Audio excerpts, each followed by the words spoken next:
everyone, Pastor Nancy here. I really miss you, so I thought that maybe you might be missing a bit of Sunday school too.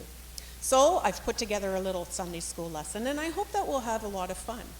One of the questions I wondered about today was, how big is God? Have you ever wondered how big God is? Have you ever wondered if you could get to know him, or see him, or at least know what kind of person he is? That seems kind of hard because God's like bigger than all the world because he created the world. But the Bible tells us things about God, like who God is in his character. So I was looking at Psalm 85, verse 15. It says, "The Lord is kind and gracious, slow to anger, faithful, and overflowing with love." Wow, that's so awesome. Sometimes we wonder, can we see those things about God? Well, I want to say sometimes we might have to look hard. And so I'm wondering if you want to help me play a game. And in that game, it's going to help us look for things that are hard to find. Are you ready? Here it comes. It is called...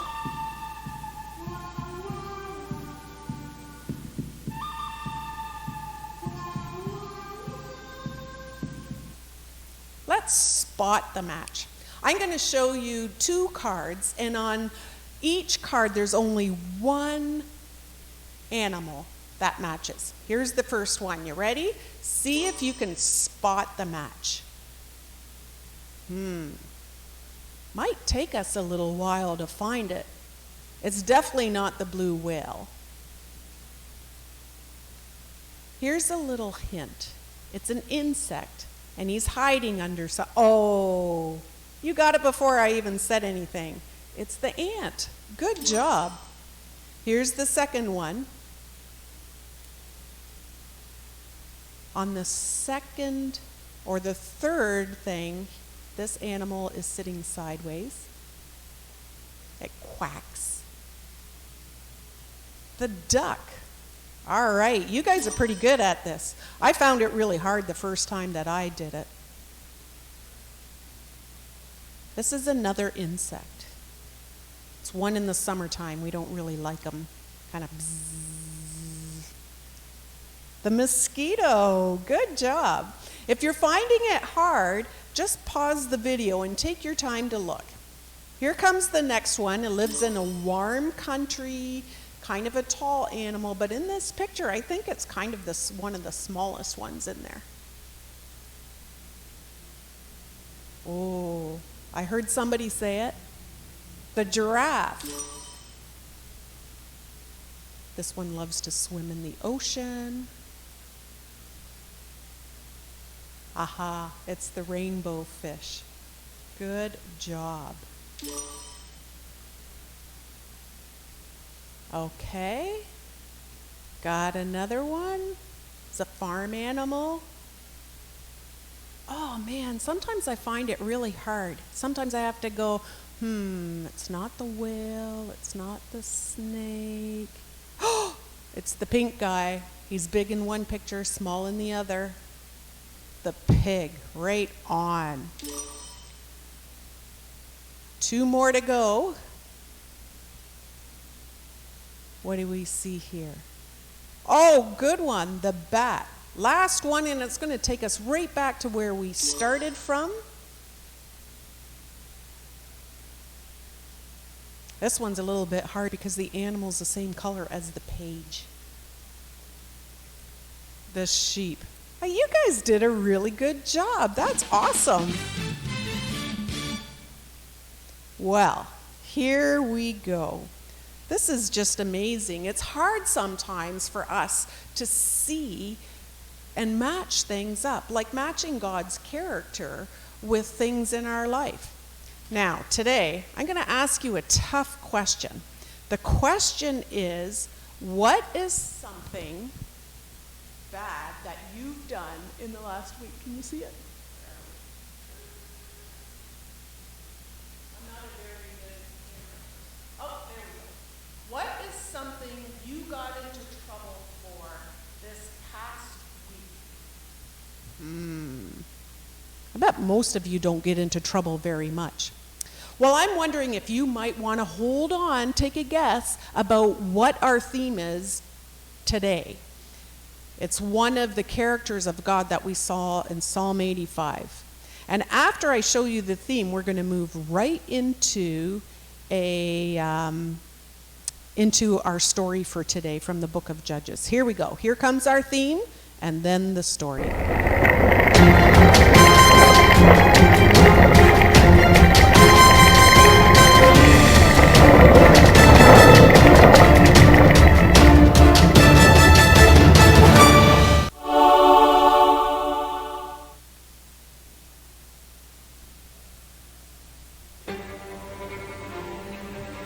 Previously, in the Big God story, we were introduced to an amazing group of leaders called the Judges.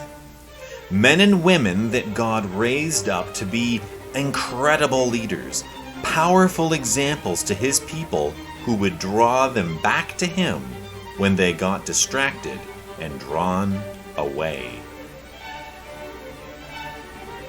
All in all, God used 12 different judges during this part of Israel's story. Some of them, like Deborah and Gideon, were powerful leaders that used the responsibility that God gave them very well and were able to lead his people back to him.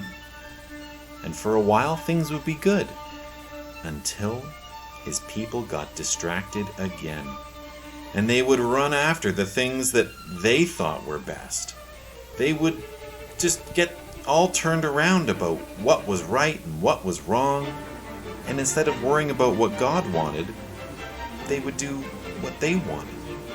Do the things that they thought were best. Things got so backwards that even some of the judges stopped being a good example. Judges like the mighty Samson, even though they had incredible gifts and God's direction in their life, did way more harm than good and set a terrible example for God's people and did not lead them back to him. And after a long enough time of God's people doing what they thought was best instead of what God wanted, their hearts went from being in a very good place actually becoming quite rotten, and things in their home became absolutely awful. It wasn't a peaceful place. It wasn't a happy place or a restful place. It was downright awful. And God's faithfulness was tested. When other people would leave, God stayed. When other people would forget their promises, God leaned in and sent one last judge. This judge would be different from the rest and had a very specific job to do because God is faithful.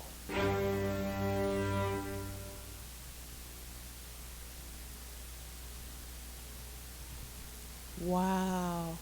That story about the judges talked about how many times the Israelites continued to get into trouble time and time and time again, and judge after judge after judge, even though God rescued them from all their troubles again and again.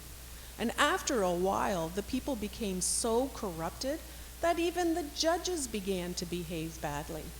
But God never gave up on his people. He remained faithful.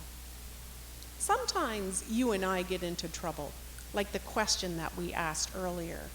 But remember, God is faithful. He is kind. And he hardly ever gets angry, and he's gracious.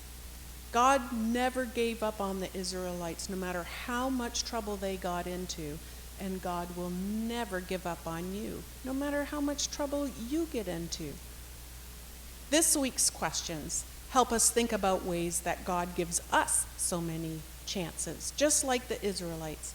And it helps us think about whether or not we should also be more forgiving to other people who need lots of chances. Well, in your email, there was another little piece of paper. It's called a journal page. A journal page that's going to help us think about how God is faithful. And it has some questions about wondering why God didn't give up on people sooner, or why he kept giving them more chances, and why God gave them not just one chance or two chances, but hundreds of chances to help get them out of trouble and to learn to love God. So, you can go in your email, you can color a page, and you can answer your question. And I hope that as you go through this week, you will find ways in which you'll find that God is faithful and that he loves you and he gives you lots of chances. We'll see you again later.